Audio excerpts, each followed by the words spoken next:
नमस्कार। आपके अपने YouTube चैनल हिंदी भाषा और साहित्य में मैं विशाल कुमार पुनः आप सभी का स्वागत करता हूं। हम आधुनिक हिंदी साहित्य के इतिहास पर चर्चा कर रहे हैं और विशेष रूप से काव्य पर चर्चा कर रहे हैं। और इस श्रृंखला में हम भारतेंदु युग, द्विवेदी युग और छायावाद पर विस्तृत रूप से चर्चा कर चुके हैं। अब छायावाद के बाद जो काव्य में क्या क्या परिवर्तन आए और हम उसको किस युग का नाम दे सकते हैं, उस संबंध में आज हम चर्चा करेंगे। तो जैसा कि हमने अभी कहा है, छायावाद के बाद का युग। तो क्योंकि छायावाद के बाद का युग है, इसीलिए इस युग को छायावादोत्तर काल भी कहा जाता है। छायावाद जमा उत्तर, उत्तर अर्थात बाद में, तो छायावाद के बाद के काल को छायावादोत्तर काल कहा जाता है।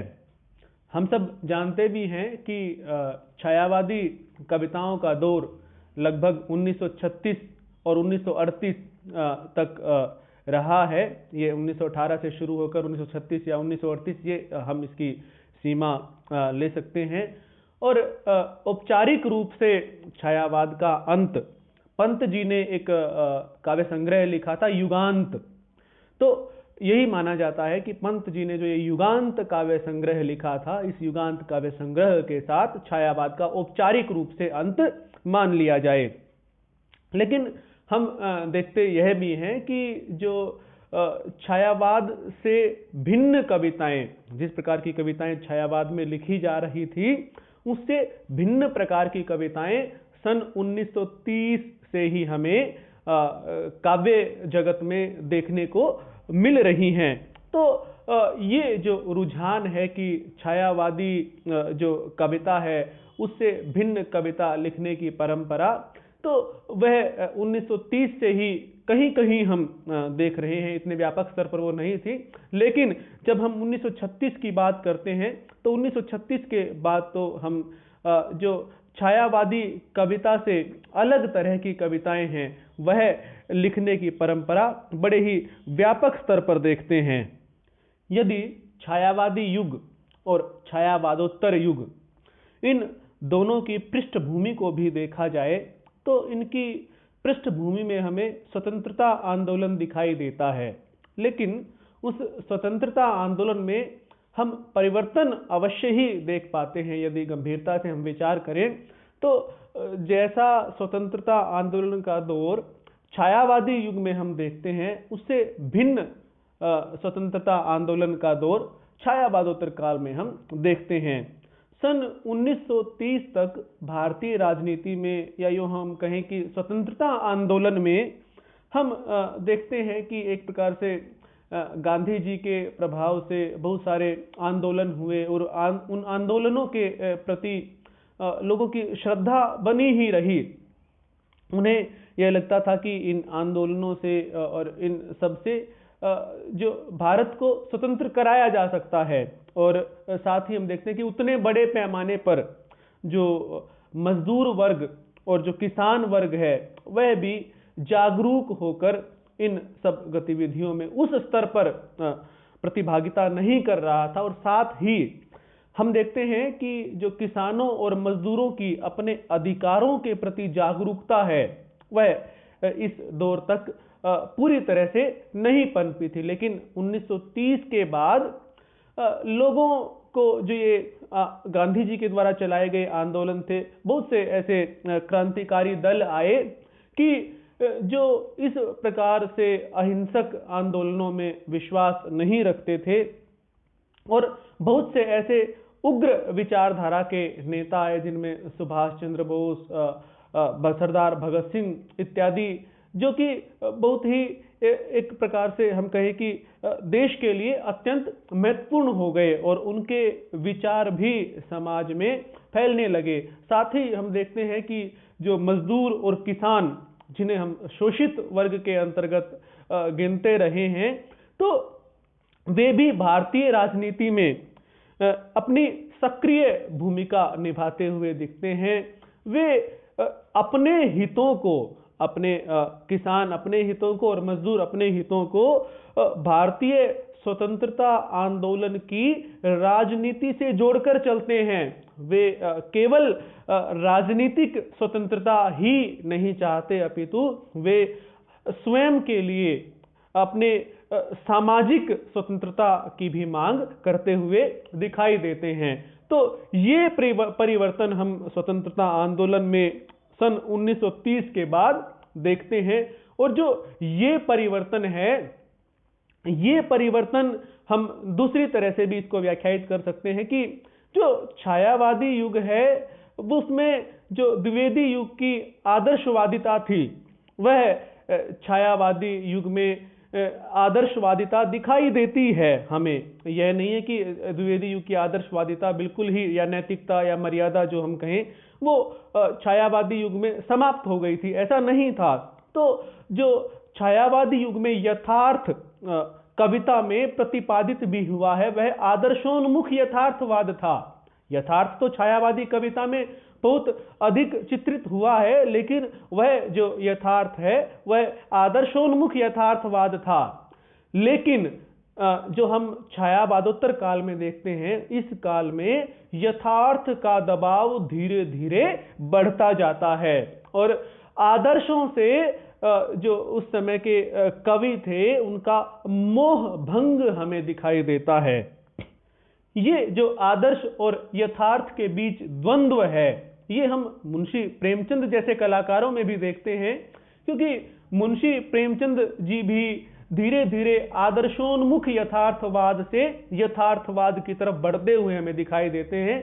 उनकी जो पहली कहानियों में से पंच परमेश्वर नामक कहानी है, उसमें जो यथार्थ दिखाया गया है समाज का, वह आदर्शोन्मुख यथार्थवाद है, क्योंकि वो जो अलगू चौधरी और जुम्मन शेख, ये दोनों ही थे। तो जब वो पंच की कुर्सी पर बैठता है, तो वह परमेश्वर के समान सत्य ही निर्णय देता है।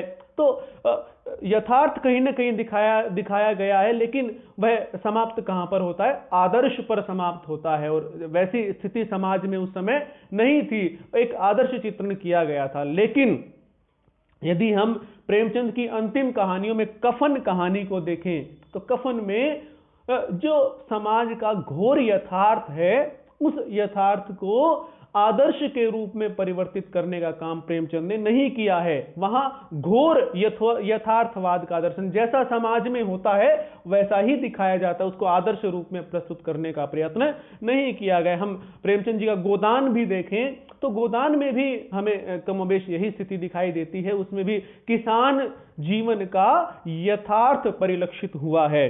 तो कविता में भी यही प्रवृत्ति हम देखते हैं कि जो आदर्शोन्मुख यथार्थवाद हमें छायावाद में दिखाई देता है, उसके स्थान पर हम छायावादोत्तर काल में यथार्थ का दबाव बढ़ता हुआ देखते हैं। और इसी कारण से कविता की वस्तु, यानी कविता के कथानक, जिसे हम कविता का कथ्य कहते हैं, उस कविता के कथ्य और कविता के रूप दोनों में ही परिवर्तन आया है। साथ ही जिस प्रकार की आध्यात्मिकता के दर्शन हम छायावादी काल में देखते हैं, उस तरह की आध्यात्मिकता के दर्शन हमें छायावादोत्तर काल में दिखाई नहीं हुआ है। तो ये जो परिवर्तन है, ये हम कह सकते हैं कि जो छायावाद था, वह छायावाद ही अपने कई रूपों में परिवर्तित होकर छायावादोत्तर काल में हमें दिखाई देता है। कुछ तो ऐसी प्रवृत्ति हमें दिखाई देती है छायावादोत्तर काल में कि जो छायावाद के विरोध स्वरूप या छायावाद की प्रतिक्रिया स्वरूप हमें दिखाई देती है। और कुछ प्रवृत्तियां ऐसी हैं जो कि छायावाद से ही परिवर्तित होकर पनपी हैं। कुछ तो ऐसी हमें प्रवृत्तियां दिखाई देती हैं जो कि छायावाद के ही जो उसमें अंतर वस्तु थी या रूप था, उसको ही परिवर्तित करके वो प्रवृत्तियां पनपी हैं। और कुछ ऐसी प्रवृत्तियां भी हमें दिखाई देती हैं जो कि छायावाद की प्रतिक्रिया स्वरूप या छायावाद के विरोध स्वरूप हमें छायावादोत्तर काल में दिखाई देती हैं। तो हमें मुख्य रूप से जो एक प्रवृत्ति छायावाद की प्रतिक्रिया स्वरूप दिखाई देती है या उसके विरोध स्वरूप दिखाई देती है, उसमें हम प्रगतिवाद और प्रयोगवाद को सम्मिलित करते हैं। हम ये मानते हैं कि प्रगतिवाद और प्रयोगवाद, ये दोनों जो काव्य प्रवृत्तियां हैं, ये संभवतः छायावाद की प्रतिक्रिया के स्वरूप हिंदी साहित्य में पनपी हैं। लेकिन कुछ प्रवृत्तियां ऐसी भी हैं जो प्रगतिवाद और प्रयोगवाद से अलग प्रवृत्तियां मानी जा सकती हैं, और वो छायावादोत्तर यानी छायावाद के बाद के काल में हमें कुछ 8-10 वर्षों के अंतराल में दिखाई देती हैं।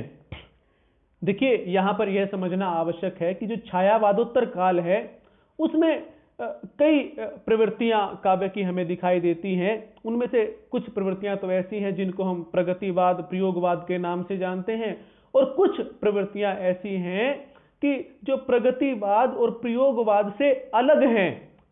तो हम प्रगतिवाद और प्रयोगवाद, क्योंकि ये एक ऐसा व्यापक जो काव्य का युग है, प्रगतिवाद और प्रयोगवाद इन दोनों की अपनी बड़ी ही व्यापक विशेषताएं हैं।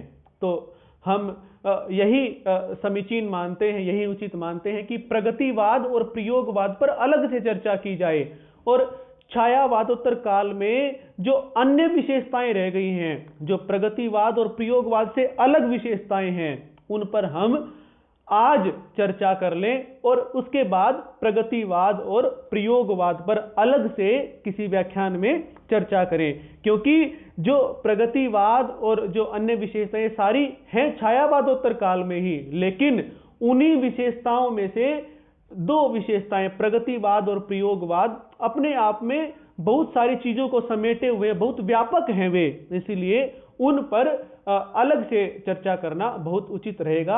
आज हम उन बातों पर ज्यादा ध्यान देंगे कि छायावादोत्तर काल में इनके अलावा जो एक ऐसी काव्य धारा जिसको हम ना तो प्रगतिवाद में सम्मिलित कर सकते हैं, ना ही प्रयोगवाद में सम्मिलित कर सकते हैं, वो कुछ ऐसी जो विशेषताएं थी, ऐसी जो काव्य धारा, उसको हम छायावादोत्तर काल का नाम दे देते हैं, और बाकी प्रगतिवाद और प्रयोगवाद का नाम हम दे देते हैं।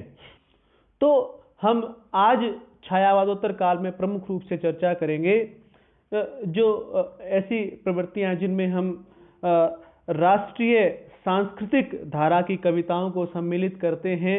दूसरा, हम व्यक्तिगत प्रगीत से संबंधित काव्य, जो व्यक्तिगत प्रेम और मस्ती का काव्य जिसे हम कहते हैं वह, और आवेग, मस्ती, फक्कड़पन जिसे कई बार हालावाद का नाम भी दिया जाता है, उसके संबंध में आज हम इस छायावादोत्तर काल के परिप्रेक्ष्य में चर्चा करेंगे।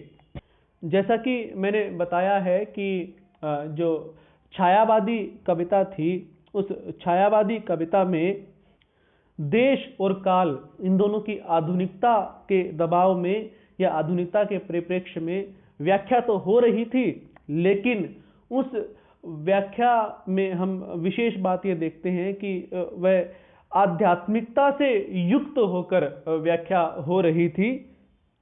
भारत की संस्कृति की जो अस्मिता के दर्शन हमें छायावाद में दिखाई देते हैं, वह आध्यात्मिकता के आवरण में ही हमारे सामने आते हैं। इसके अतिरिक्त छायावाद में रूढ़ियों के बहिष्कार की ऊर्जा तो दिखाई देती है, वे लोग रूढ़ियों का बहिष्कार करते हैं, उसकी ऊर्जा भी दिखाई देती है, लेकिन उसमें आध्यात्मिकता की जो विशुद्धता होती है उसकी आभा भी साथ साथ दिखाई देती है। लेकिन जो छायावादोत्तर काल है, उस छायावादोत्तर काल में छायावाद युग की जो अभी मैंने परिस्थितियां बताई, जो विशेषताएं बताई, उनसे अलग कुछ विशेषताएं हमें दिखाई देती हैं, जो कि अब हम एक एक करके जानेंगे कि छायावादोत्तर काल की जो कविता की अंतर वस्तु है, यानी जो कविता का कथ्य है, उस कथ्य की प्रमुख विशेषताएं क्या क्या रही हैं और वो छायावाद से किस प्रकार से भिन्न रही हैं। छायावादोत्तर काल की अंतर वस्तु में जो हमें पहली बात दिखाई देती है वह है यथार्थ का बढ़ता हुआ दबाव। हमने देखा कि जो छायावादी काल था उसमें यथार्थ प्रस्तुत तो हुआ है, लेकिन वह आदर्शोन्मुख यथार्थवाद के रूप में हमें दिखाई देता है। हमें छायावाद की काल में जो यथार्थ दिखाई देता है उसका अंत आदर्श पर होता है, लेकिन जो छायावादोत्तर काल का यथार्थ है वह पूरे वास्तविक रूप में घोर यथार्थ के रूप में हमारे सामने आता है। क्योंकि आदर्श तो वह होता है जैसा होना चाहिए और यथार्थ वह होता है जैसा है। जो है उसे यथार्थ कहते हैं और जो होना चाहिए वह एक आदर्श स्थिति होती है, उसे आदर्शवाद कहा जाता है। तो जो छायावादी कवि था वह बड़ा ही आशान्वित था और इसलिए उसकी कविता में वह आदर्शवादिता, आदर्शोन्मुख यथार्थवाद दिखाई देता है। लेकिन जैसे जैसे परिस्थितियां बदलती हैं, मैंने बताया आपको कि नए नेताओं का उदय होता है जिनमें भगत सिंह, जवाहरलाल नेहरू, सुभाष चंद्र बोस इत्यादि युवा नेता भारतीय राजनीति में दिखाई देते हैं। उनका प्रभाव चारों ओर हमें दिखाई देने लगता है, गांधी जी के साथ साथ ही। तो उसके कारण जो यथार्थ यानी कि जो उस समय वर्तमान में था और जो आदर्श जैसा होना चाहिए उसके बीच एक बड़ा अंतर हमें दिखाई देने लगता है, यथार्थ का दर्शन होने लगता है। तो इस काल की कविता में यथार्थ का दबाव जो है, यथार्थ का महत्व जो है, यथार्थ का चित्रण वह बढ़ता गया। कुछ पंक्तियां हम देखते हैं। कितना अकेला आज मैं, संघर्ष में टूटा हुआ, दुर्भाग्य से लूटा हुआ, परिवार से छूटा हुआ, किंतु अकेला आज मैं।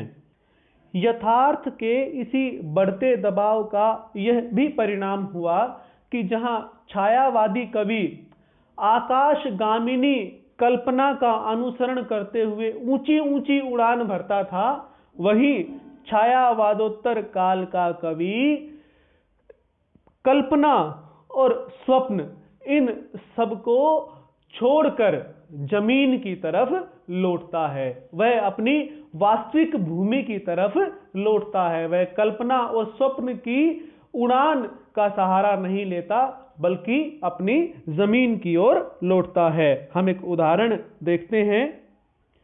व्योम कुंजों की परी आई कल्पने, भूमि को निज स्वर्ग पर ललचा नहीं, उड़ न सकते हम तुम्हारे स्वर्ग तक, शक्ति है तो आ बसा अलका यहीं। तो कुल मिलाकर हम ये देखते हैं कि छायावादोत्तर काल में आदर्शोन्मुख यथार्थवाद के स्थान पर यथार्थ का महत्व, यथार्थ का चित्रण अधिक मात्रा में हमें दिखाई देता है। छायावादोत्तर काल की कविता की जो अगली अंतर्वस्तु की विशेषता हम देखते हैं वह है संघर्ष की अभिव्यक्ति। देखिए, उस समय जो स्वतंत्रता आंदोलन था, उस स्वतंत्रता आंदोलन में भारतीय स्वयं को स्वतंत्र कराने के लिए संघर्षरत थे और यह जो स्वतंत्रता प्राप्ति का संघर्ष है, यह बड़े मुखर रूप में, बड़े स्पष्ट रूप में हमें छायावादोत्तर काल की कविता में दिखाई देता है। इस संघर्ष की यदि हम बात करते हैं तो जो राष्ट्रीय आंदोलन या स्वतंत्रता आंदोलन का जो संघर्ष है वह हमें द्विवेदी युग में किस रूप में दिखाई देता है और छायावादी रूप काल में किस रूप में दिखाई देता है और छायावादोत्तर काल में किस रूप में दिखाई देता है, तो हम आसानी से समझ सकते हैं यदि इनके अंतर को हम जान जाएं। देखिए, द्विवेदी काल में क्या था कि जो स्वतंत्रता आंदोलन का संघर्ष है वह केवल पौराणिक और ऐतिहासिक गौरव गान तक ही अधिक सीमित रह गया।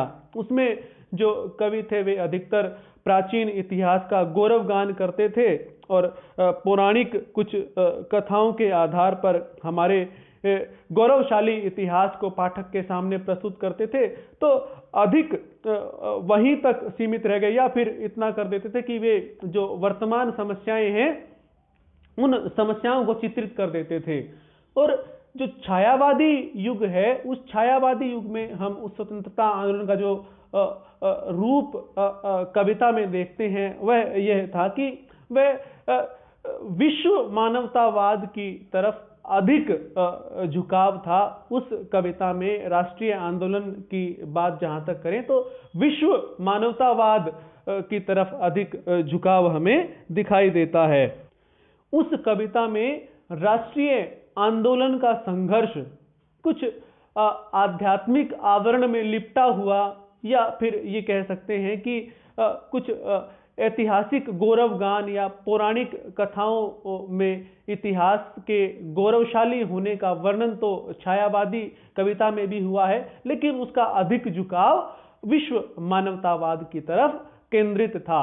लेकिन जैसे ही हम छायावादोत्तर युग में प्रवेश करते हैं तो छायावादोत्तर युग में भले ही कुछ जगह पर ऐतिहासिक या पौराणिक गौरवगान का प्रयोग हो, लेकिन उसमें जो हमारी वर्तमान परिस्थितियां थी उन वर्तमान परिस्थितियों का चित्रण बहुत अधिक हुआ है।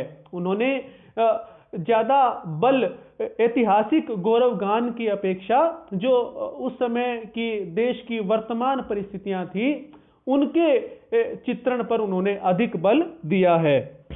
देश के स्वतंत्रता आंदोलन का संघर्ष बहुत अधिक मुखर और स्पष्ट रूप में हमें छायावादोत्तर काल में दिखाई देता है।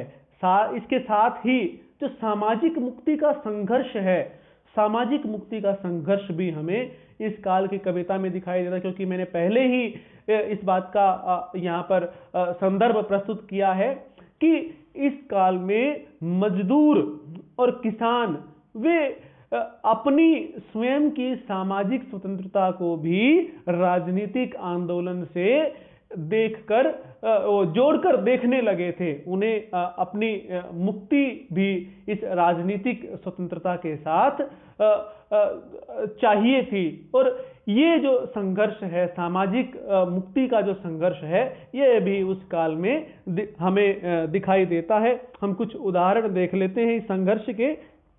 माखनलाल चतुर्वेदी जो इस तरह की कविताएं लिखते थे, राष्ट्र प्रेम की उन्हें एक उपनाम भी मिला था, एक भारतीय आत्मा। उनकी एक कविता है कैदी और कोकिला, तो उसकी कुछ पंक्तियां हैं। क्या देख न सकती जंजीरों का गहना, हथकड़ियां क्यों यह ब्रिटिश राज्य का गहना, कोल्हू का चरक जू जीवन की तान, मिट्टी पर लिखे अंगुलियों ने क्या गान, हूं मोठ खींचता लगा पेट पर जुआ, खाली करता हूं ब्रिटिश राज्य का कुआं। तो देखिए, जो इस प्रकार की स्पष्ट और मुखर अभिव्यक्ति राष्ट्रीय आंदोलन की हम माखनलाल चतुर्वेदी जी की कविता में देखते हैं, वह आपको पहले की कविताओं में दिखाई नहीं देगी। सीधे का सीधा ब्रिटिश राज्य के विरोध में माखनलाल चतुर्वेदी जी यह कविता लिख रहे हैं। तो वैसा आपको छायावाद या उससे पहले द्विवेदी काल में दिखाई नहीं देगा। वे अपनी बात को कहते तो थे, राष्ट्रीय जो आंदोलन है उसके प्रति अपने विचार या भाव अभिव्यक्त तो करते थे, लेकिन वे अधिकतर पौराणिक या ऐतिहासिक गौरव गाथाओं के कहने तक और हमारी वर्तमान परिस्थितियों का कुछ वर्णन करने तक ही सीमित रह जाते थे। ऐसा मुखर और स्पष्ट जो विरोध या जो संघर्ष की भावना है वह उन कवियों में दिखाई आपको नहीं देगी। इसी काल में एक बालकृष्ण शर्मा नवीन इस नाम के कवि हुए हैं, बड़ी ही ओजस्वी और इस तरह की संघर्ष से युक्त कविताएं लिखते थे। उनकी एक कविता का उदाहरण मैं आपको प्रस्तुत कर रहा हूं। है बलिवेदी सखे प्रज्वलित, मांग रही ईंधन क्षण क्षण, आओ युवक लगा दो तो तुम अपने यौवन का ईंधन, भस्मसात हो जाने दो ये प्रबल उमंगे जीवन की, अरे सुलगने दो बलिवेदी चढ़ने दो बलि जीवन की। तो ऐसी जोशीली और ऐसी उत्साही कविताएं हमें छायावादोत्तर काल में संघर्ष के लिए जो प्रेरित करें, ऐसी कविताएं हमें इस काल में दिखाई देती हैं। ये जो संघर्ष की भावना हमें स्वतंत्रता, जो राजनीतिक स्वतंत्रता और सामाजिक मुक्ति संघर्ष है उसमें दिखाई देती है, वही जो संघर्ष की भावना है हमें उनके व्यक्तिगत स्तर पर भी दिखाई देती है। जो उस समय समाज में रूढ़ियां प्रचलित थी, उन पुरानी रूढ़ियों के विरुद्ध भी इन कवियों की कविता में व्यक्तिगत संघर्ष हमें दिखाई देता है। इन कवियों ने जो रूढ़ियां एक व्यक्ति की व्यक्तिगत स्वतंत्रता का हनन करती थी, उन रूढ़ियों के प्रति व्यक्तिगत संघर्ष भी अपनी कविता में प्रस्तुत किया है। और यह संघर्ष हमें व्यक्तिगत स्तर पर सामाजिक रूढ़ियों के नकार और उनकी उपेक्षा के रूप में इन कवियों की कविताओं में दिखाई दिया है। जब व्यक्ति किन्हीं व्यवस्थाओं के प्रति विरुद्ध संघर्ष करता है तो यह आवश्यक नहीं कि वह सफल ही हो, वह असफल भी हो सकता है और उसे कई सारी बाधाओं का सामना भी करना पड़ सकता है। तो जो इस संघर्ष में जो असफलताएं इन कवियों को हाथ लगी, उन असफलताओं का चित्रण भी इन कविताओं में हमें दिखाई देता है। तो संघर्ष से उत्पन्न जो असफलताएं हैं उनके चित्र भी इन कविताओं में बहुत अधिक दिखाई देते हैं। तो हम एक उदाहरण देख लेते हैं। है नहीं स्कंध पर उत्तरीय, लिपटा है शव आकांक्षा का, मैं मानव विभ्रम डोल रहा, लादे बोझा निज वांछा का। मेरी असफल आकांक्षा यह, असमय मर गई बिना बोले, पड़ गई गांठ मेरे हिय में, उसको कोई कैसे खोले। तो ये जो एक कवि की इच्छा थी, वांछा थी, एक आकांक्षा थी कि वह संघर्ष करेगा और आगे बढ़ेगा, तो उसमें उसे असफलता हाथ लगी। तो फिर उस कवि ने इस प्रकार के भाव प्रकट किए हैं। और बालकृष्ण शर्मा नवीन की ये जो पंक्तियां थी मैंने अभी प्रस्तुत की, बालकृष्ण शर्मा नवीन की पंक्तियां हैं। छायावादोत्तर काव्य की जो एक और हम विशेषता देखते हैं उसकी अंतर वस्तु की, वह है हृदय और बुद्धि का द्वंद्व। छायावादोत्तर काल के कवि हृदय और बुद्धि, इन दोनों तत्वों में से हृदय को अधिक महत्व देते हैं। वे बुद्धि को अधिक महत्व नहीं देते, अपितु यह कहना उचित होगा कि वे हृदय को श्रेष्ठ समझते हैं बुद्धि की अपेक्षा। जो हम छायावादी कविता में देखते हैं कि वे हृदय और बुद्धि के समन्वय पर अधिक बल देते थे, लेकिन इन कवियों का, छायावादोत्तर काल के कवियों का कहना था कि मनुष्य को बुद्धि की अपेक्षा हृदय पक्ष पर अधिक निर्भर रहना चाहिए और उसे हृदय पक्ष को अधिक महत्व अपने जीवन में देना चाहिए।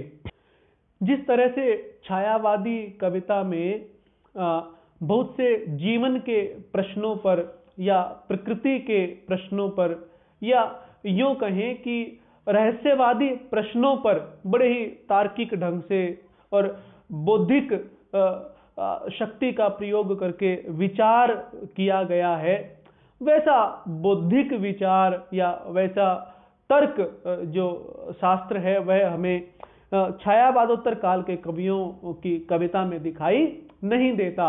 वे तो हृदय की भावनाओं को अधिक महत्व देते थे, न कि बुद्धि की तर्कशीलता को अधिक महत्व देते थे। जो जयशंकर प्रसाद जी की हम कामायनी देखते हैं, उसमें बहुत से दार्शनिक बिंदुओं पर विचार किया गया और अंत में वो यही निर्णय देते हैं कि बुद्धि और हृदय का समन्वय होना चाहिए, यही बात प्रस्तुत करते हैं। छायावाद के लगभग प्रत्येक कवि में ये जो दर्शन और जो जीवन, इन सभी प्रश्नों पर विचार विमर्श हम देखते हैं वह बुद्धि का ही विषय होता है, क्योंकि किसी दर्शन पर, किसी रहस्य पर, किसी बात पर, इस जीवन के प्रश्नों पर विचार करना वह बुद्धि का काम है।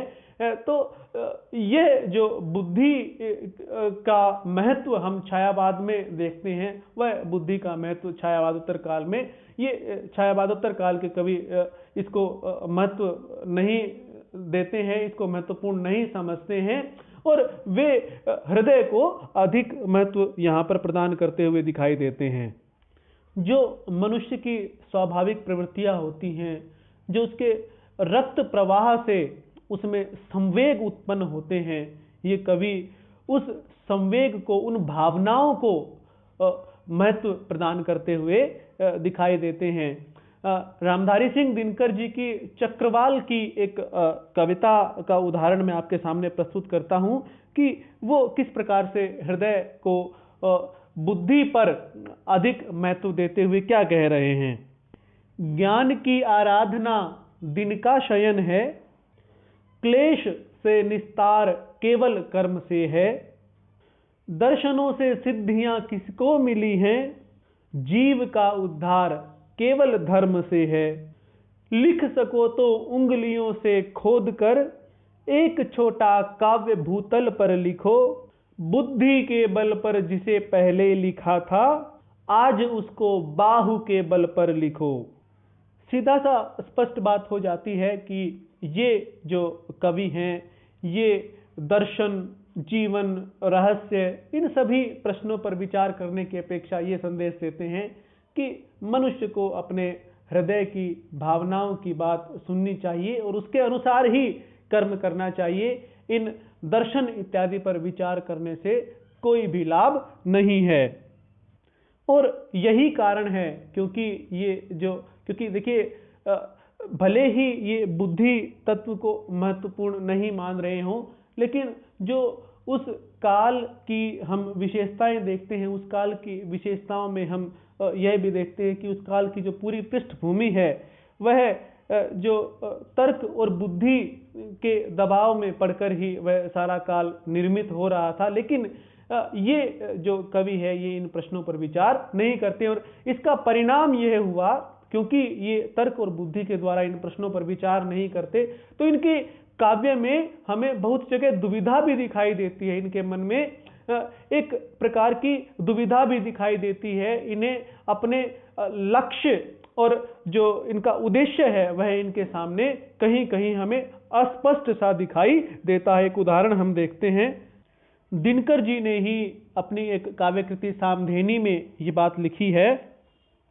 बेचैन है सब हवाएं, सब और बेकली है, कोई नहीं बताता किश्ती किधर चली है, मझधार है भंवर है या पास है किनारा, यह नाश आ रहा या सौभाग्य का सितारा, आकाश पर अनल से लिख दे अदृष्ट मेरा, भगवान इस नदी को भरमा न दे अंधेरा।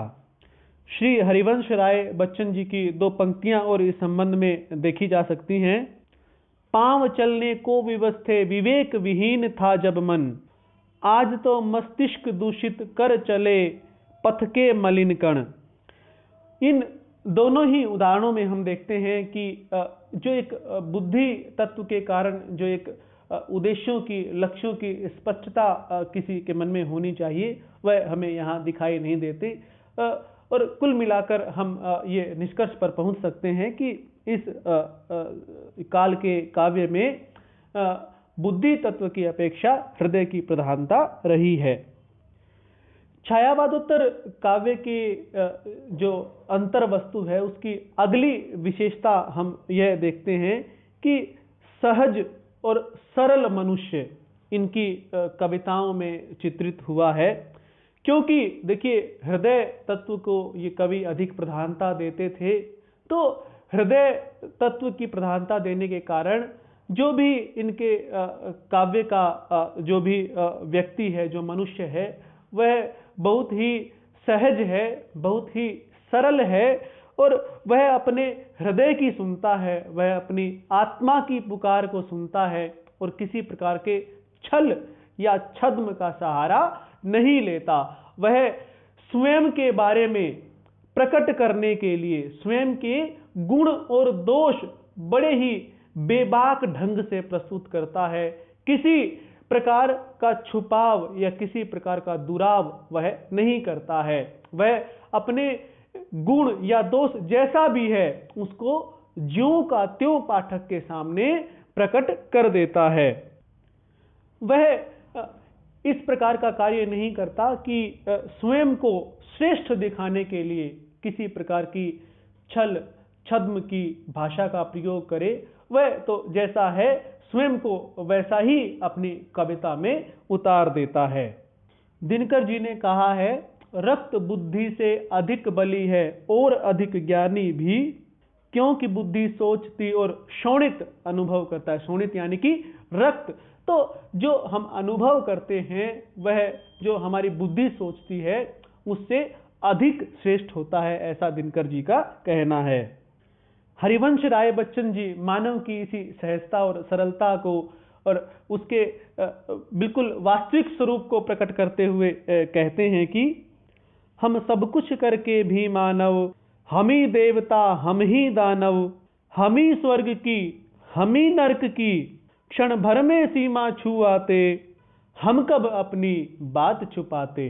तो देखिए, मनुष्य अपने गुण और दोष में पूर्ण है।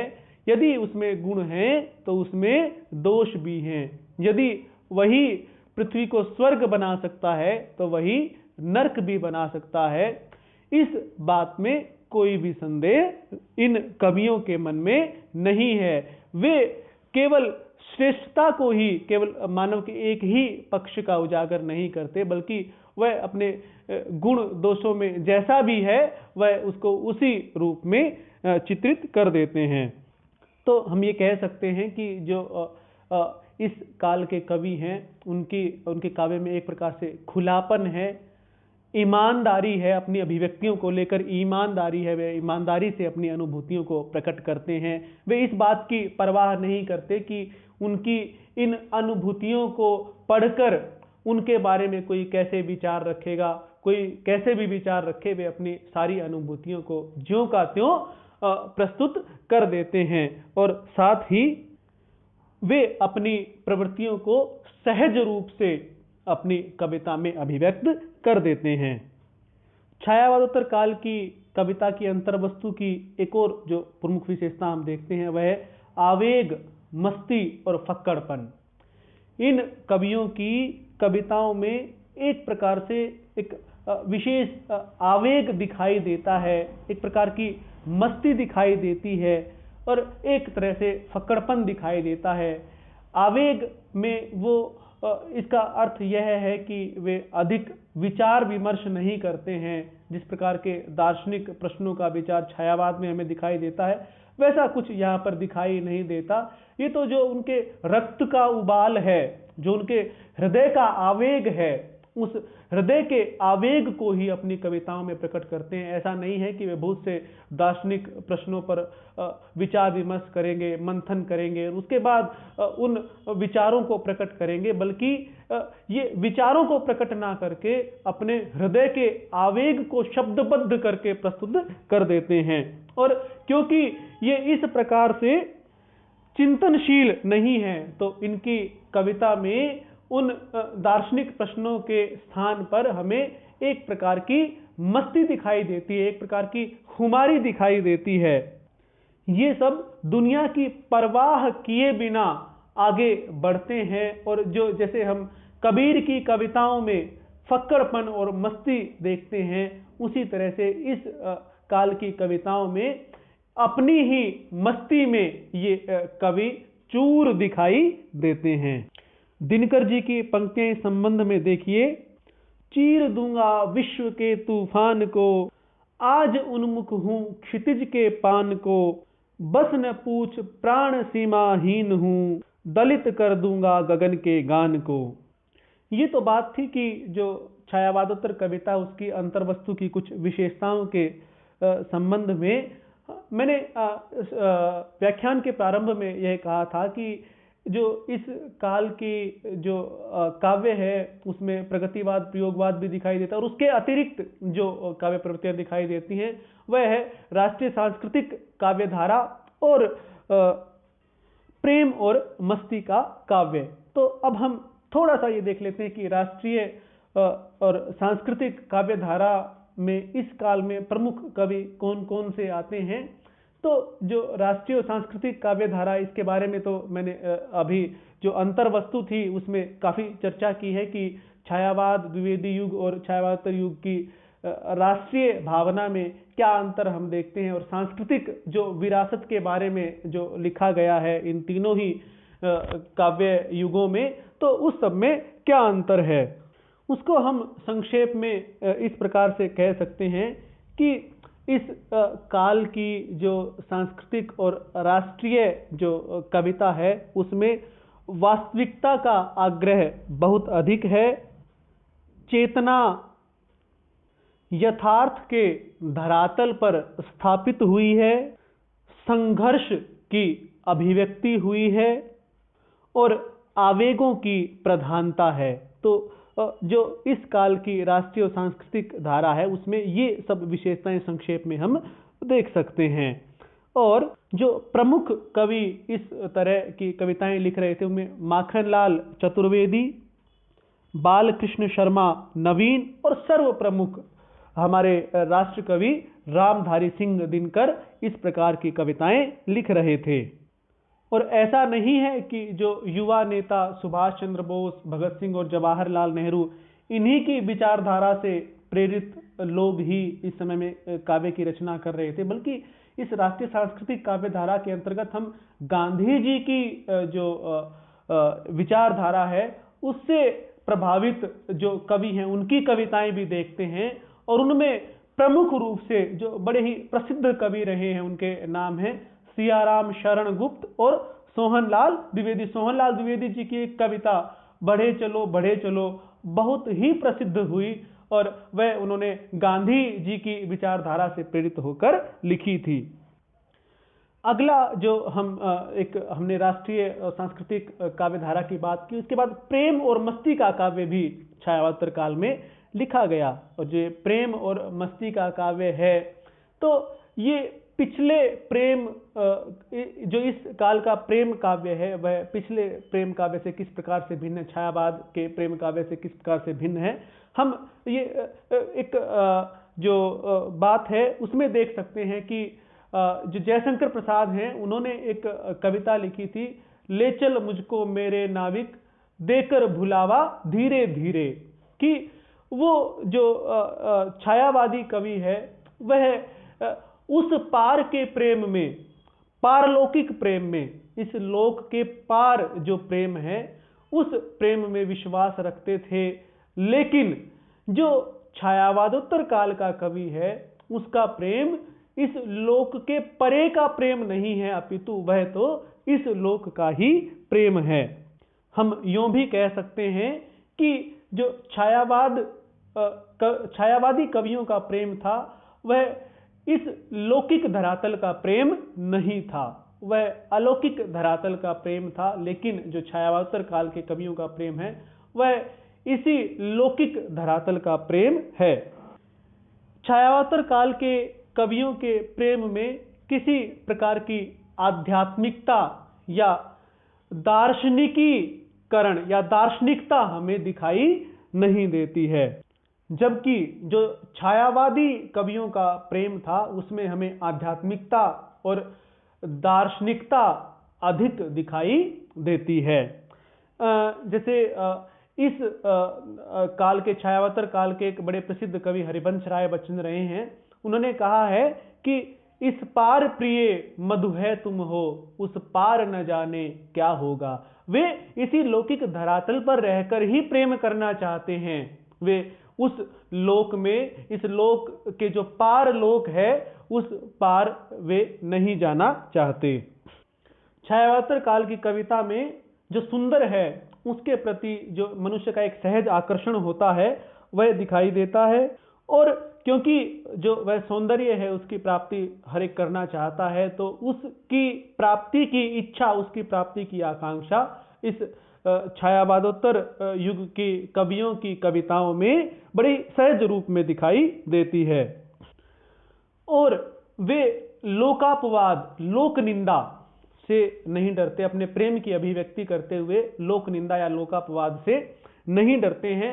और साथ ही जो प्रेम का एक वियोग पक्ष है कि उस सौंदर्य को जब वे प्राप्त नहीं कर पाते हैं, उस सुंदरता की आकांक्षा वो करते हैं और उसे प्राप्त नहीं कर पाते हैं, तो उससे उत्पन्न जो असफलता है और उससे जो निराशा इन कवियों को होती है वह निराशा भी इनकी कविता में दिखाई देती है।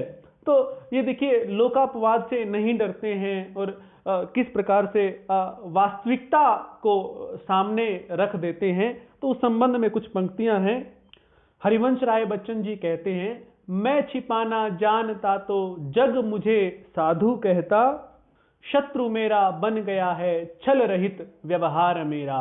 तो वो देखिए क्या कहते हैं कि यदि मैं छिपाता तो लोग मुझे साधु की दृष्टि से देखते, लेकिन यदि मैं सच बोलता हूं तो संसार मेरा शत्रु बन गया है। और वे लोक निंदा को देखते हुए संसार के द्वारा जो निंदा की जाती है किसी की भी, उसको दरकिनार करते हुए अपनी बातों को रखते हैं।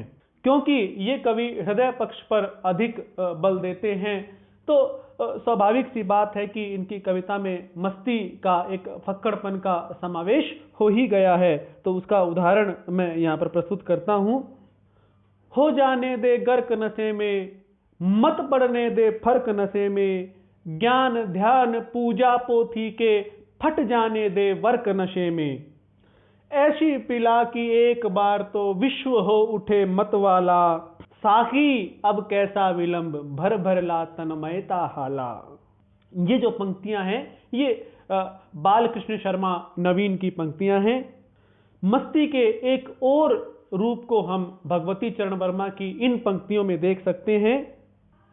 हम दीवानों की क्या हस्ती, हम आज यहां कल वहां चले, मस्ती का आलम साथ चला, हम धूल उड़ाते जहां चले। और ये कवि हृदय पक्ष को इतना महत्व इसलिए देते हैं क्योंकि वे संसार की नश्वरता को अपने ध्यान में रखते हैं कि संसार तो नश्वर है और इस नश्वर संसार में व्यक्ति जितना प्रेममय, मस्तीमय और फक्कड़ता से जीवन व्यतीत करे उतना ही बेहतर रहेगा। हम संक्षेप में ये बात कह सकते हैं कि इन कवियों की कविताओं में अनुभूति की सघनता, भावों की सरलता और आवेग की तीव्रता दिखाई देती है। तो ये थी कि कुछ हमने जो अंतर वस्तु किस प्रकार की कविता छायावतर काल में लिखी गई। और अब हम देखते हैं कि जो इस काल की काव्य भाषा और शैली किस प्रकार की है। देखिए जहाँ तक काव्य भाषा की बात है तो छायावादी कवियों ने जो खड़ी बोली है उसका प्रयोग बड़ी कुशलता से किया और उससे बहुत से अमूर्त भावों को लक्षणात्मक रूप से उस भाषा का प्रयोग किया, अमूर्त भावों को प्रकट करने के लिए। और उस भाषा में लक्षणा शक्ति और व्यंजना शक्ति छायावादी कवियों ने डाल दी थी। लेकिन धीरे धीरे वह जो भाषा है वह इतनी दुरूह होती गई, उसमें तत्सम प्रधान शब्दावली की बहुलता होती गई और साथ ही वह इतने सूक्ष्म भावों को प्रकट करने लगी कि एक आम व्यक्ति के लिए, एक सामान्य व्यक्ति के लिए उस भाषा से भाव तक पहुंचना बहुत ही कठिन हो गया। जैसे आप महादेवी वर्मा, जयशंकर प्रसाद इत्यादि की जो कविताएं देखते हैं उसमें कई बार भाषा का इस प्रकार से लक्षणात्मक और व्यंजनात्मक प्रयोग किया जाता है कि एक सामान्य पाठक को उस लक्षणात्मक और व्यंजनात्मक भाषा के माध्यम से भाव तक पहुंचने में बहुत कठिनता का सामना करना पड़ता है। तो जो छायावादोत्तर कवि हैं उन्होंने इस संबंध में कार्य किया। उन्होंने भाषा को उस अमूर्त चिंतन से, उस प्रकार की सूक्ष्म भाव व्यंजना से निकाल कर उसको वस्तु जगत के धरातल पर वे ले आए। उन्होंने काव्य भाषा को अमूर्तन यानी कि जो केवल मानसिक विषय हो सकते हैं, अमूर्त विषय हो सकते हैं, उससे मुक्त करके वे उसे वस्तु जगत की तरफ पुनः ले आए। और उन्होंने बड़ी ही सरल और बड़ी ही स्वच्छ काव्य भाषा का प्रयोग अपनी कविता में किया है। और जहां तक संस्कृतनिष्ठ तत्सम शब्द प्रधान शब्दावली के प्रयोग की बात है, छायावादोत्तर काल के कवियों ने इस काव्य भाषा को तत्सम प्रधानता से भी मुक्त करके उसमें जो आम बोलचाल के शब्द हैं, जो हमारी बोलचाल की भाषा के शब्द हैं, उनका प्रयोग अधिक किया है। हम हरिवंश राय बच्चन जी की कुछ पंक्तियां देखते हैं मधुशाला से जो ली गई हैं। हाथों में आने से पहले नाज दिखाएगा प्याला, अधरों पर आने से पहले अदा दिखाएगी हाला, नाज अदा अंदाजों से अब हाय पिलाना दूर हुआ, अब तो केवल कर देती है फर्ज अदाई मधुशाला। तो इस प्रकार से उन्होंने काव्य भाषा को बहुत ही स्वच्छ, सरल और आम बोलचाल की भाषा के निकट लाने का काम छायावादोत्तर काल के कवियों ने किया है। साथ ही जो छायावाद में हमें एक व्यक्तिगत प्रगीतों की परंपरा दिखाई देती है, तो उस व्यक्तिगत प्रगीतों की परंपरा को इन छायावादोत्तर काल के कवियों ने बहुत आगे बढ़ाया है। हमें देखता है कि छायावादी काल में जो प्रगीत परंपरा थी उसमें कहीं ना कहीं लय में व्यवधान दिख जाता था, लेकिन छायावादोत्तर काल की जो प्रगीत परंपरा है उसमें हमें लय का व्यवधान दिखाई नहीं देता है। साथ ही जिस मुक्तक छंद में कविता लिखने की परंपरा छायावादी काल में प्रारंभ हुई, तो वह परंपरा इस काल में भी निरंतर रूप से अबाध गति से जारी रही। और ऐसा ही नहीं कि छंद मुक्त कविताएं ही लिखी जाती रही, इस काल के कवियों ने छंद में भी अनेक कविताएं लिखी और छंदों के उसमें, या ये कहें कि छंदों के क्षेत्र में भी इन्होंने नवीन नवीन प्रयोग किए हैं। तो कविता में लय, छंद इत्यादि के संबंध में यदि हम देखें तो छायावादोत्तर काल का बहुत ही महत्वपूर्ण स्थान रहा है। तो आज हमने छायावादोत्तर काल में जो प्रमुख प्रवृत्तियां जो हम विशेष रूप से देखते हैं उनके बारे में चर्चा की है, और प्रगतिवाद, प्रयोगवाद के बारे में हम अगले व्याख्यान में चर्चा करेंगे। यदि आप सभी को कोई शंका या समस्या हो तो आप कमेंट बॉक्स में अवश्य ही लिखें। धन्यवाद।